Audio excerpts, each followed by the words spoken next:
Hey everyone, I had a really great question on my YouTube channel, and the question was, with your daughter, did you have a natural birth with no medication or epidural, or did you end up with a C-section? The only reason I ask is because I'm currently trying to conceive my third child, and I'm really thinking about natural childbirth with no medication or anything because I had epidurals with both of my two children, and I want that experience. To the user who asked that question, my baby was breech for a really long time, and then when I was about 36 weeks along, I went into early labor, and they stopped my labor with a drug called tributylene, and it makes you feel like you drank about 30 cups of coffee or something.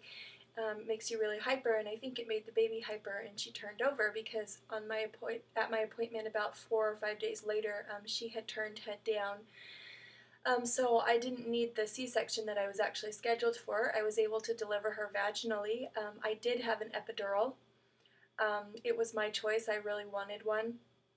I didn't want to go through the pain.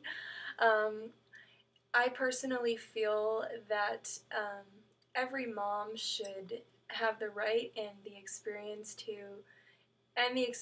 of childbirth the way that they want to have it. If you want to have a natural childbirth, I think you should totally go for it, especially if you've experienced an epidural assisted birth with your first two children.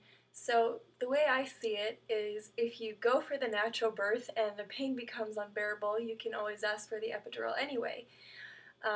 So I think it's a great thing, and I think every woman should know her options and should have the right to deliver the way that she wants to deliver.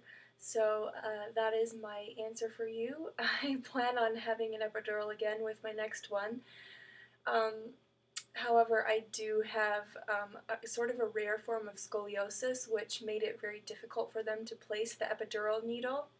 With my daughter, it actually took 5 attempts to get the epidural inserted, and I would have to say the epidural for me was the most painful part of the actual whole labor and delivery process.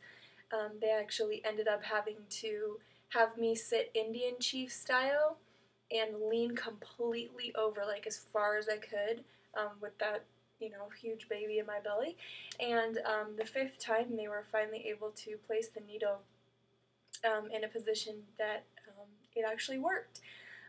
He did see a little bit of spinal fluid, which means that I think he might have gone a little too deep, but they did, after the delivery, what's called a blood patch, where they take blood from your arm and then they fill the hole that's leaking the spinal fluid into your vertebrae, just to keep you from getting any headaches or anything, and it totally worked for me. I didn't have any problems with that afterwards. So a little tangent about my epidural experience. I do plan on trying for one again, but if I happen to get an anesthesiologist who can't place my needle, then it looks like I'll be going natural, which I'm not looking forward to, but as I said, to each woman her own.